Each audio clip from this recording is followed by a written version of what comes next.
Ladies and gentlemen, I want you to take a look at this slide and think about this question that I'm going to pose to you. What do you feel are the key differences between animals and humans? For this example, I just want to use the lion as an example. The daily life of a lion consists of searching for food and water. If it's a mom, to take care of their young. They protect themselves from predators and find themselves shelter, a good place to sleep at night. As humans, we also need the same thing. We need food, we need water, we need shelter, we protect our young. But we have something much more to offer than that. As humans, we are the only species that have the capacity to communicate effectively. We also are curious, intelligent beings, which means that we have the ability to think outside of the box, the ability to come up with so much stuff like a cure for cancer, a cure for AIDS, and also we have the ability to be religious people and connect spiritually. But at the same time, how are we able to do all these out-of-the-box things if we're thinking about where our next meal is going to come from? How are we able to think about how we can bridge two continents if we're wondering where can we sleep at night? We can't because our physical needs control us. This concept is incorporated into a psychological aspect called the Maslow's Hierarchy of Needs. Pretty much what this is it's a triangle, a pyramid, consisting of the orders of what humans need from bottom to top.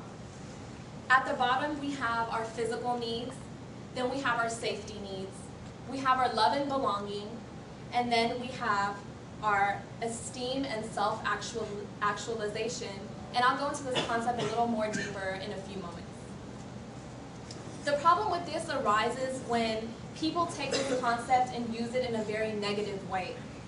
When you have a dictator that is running his country and has his own set of laws and the people and the lives of his people in the palm of his hand, it becomes unethical when their basic needs are used against them.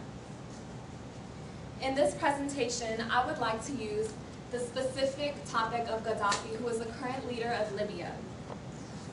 Qaddafi has deprived the people with an inadequate standard of living and the right to be an individual by constraining their needs to the bottom two levels of the hierarchy of needs.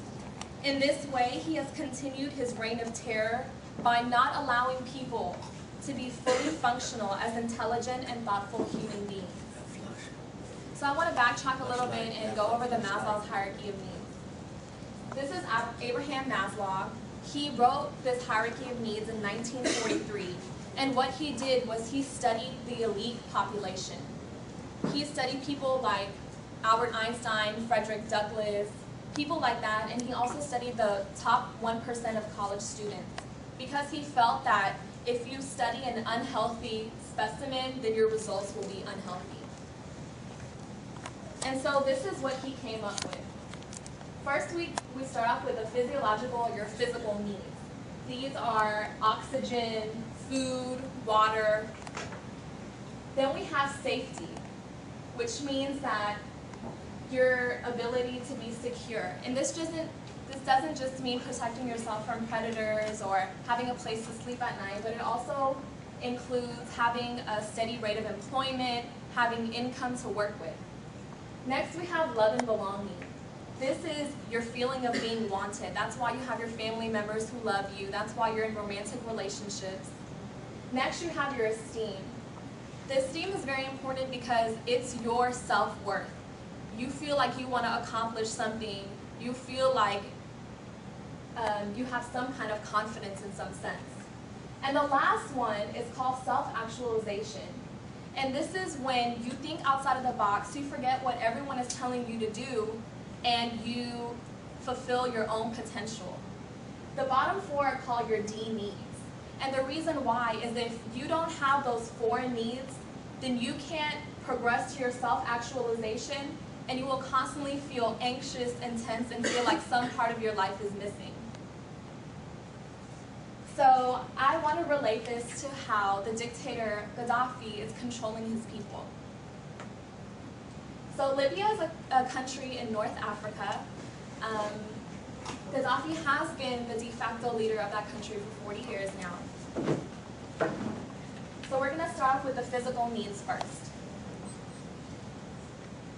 So 75% of Libya's food is imported because it is a desert. But besides the whole problem with importation of food, he controls his people by using their hunger as a tool. What he actually does is he sets family booklets for every family depending on the number of family members they have, and he rations the food. So whatever the government chooses to import or to give to the family, that's all they have to eat. Now when we use this in contrast to his lavish parties that he hired Beyonce for a New Year's party to only sing 5 songs, and he paid her $2 million. And this was attended by celebrities like Usher, Jay-Z, Lindsay Lohan, people of that sort. But at the same time, how can you support him when he's spending $2 million on his own party for just an hour when his people don't even have food to eat? This is a quote that came from The Economist. It says that Libyans live comfortably enough, relying on free public services to compensate for low salaries, but only a tiny few are rich, and no one is truly free. Next, we'll go on to the security needs. What Qaddafi does is he wants to instill a sense of fear in his people so that they can't do anything else other than to listen to him. He does this by having public hangings. He also calls for the murder of his enemies. So anyone who speaks out against him is murdered.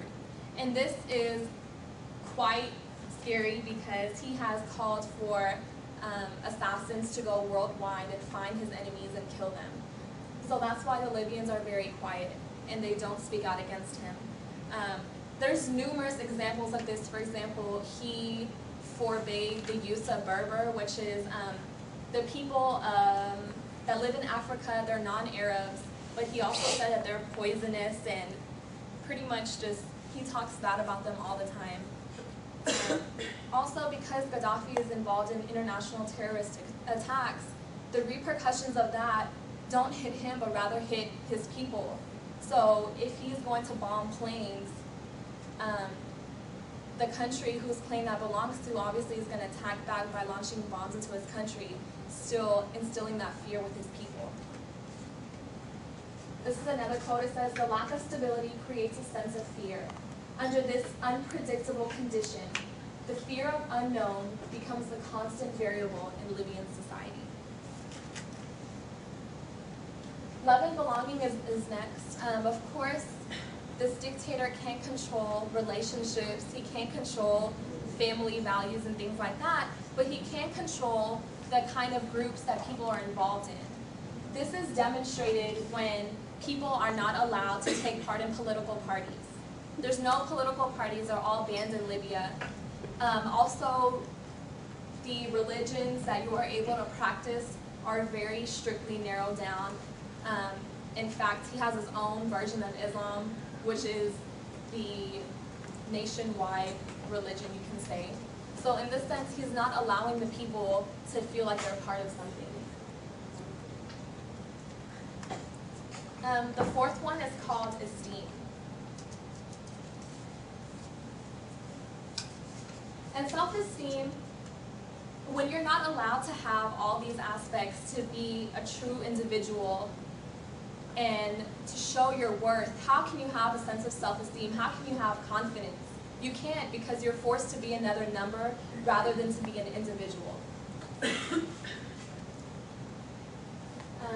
This is talking about the Maslow's hierarchy of needs in reference to esteem, and it says that if you don't have esteem, the needs are frustrated, the person feels inferior, weak, helpless, and worthless.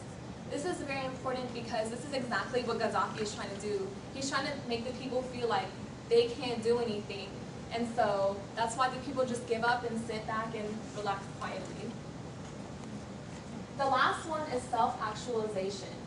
Of course, if the bottom needs are not met, this can't happen. People can't show their true potential and be themselves because none of the lower needs have been met. Maslow said about this, he says, a musician must make music. An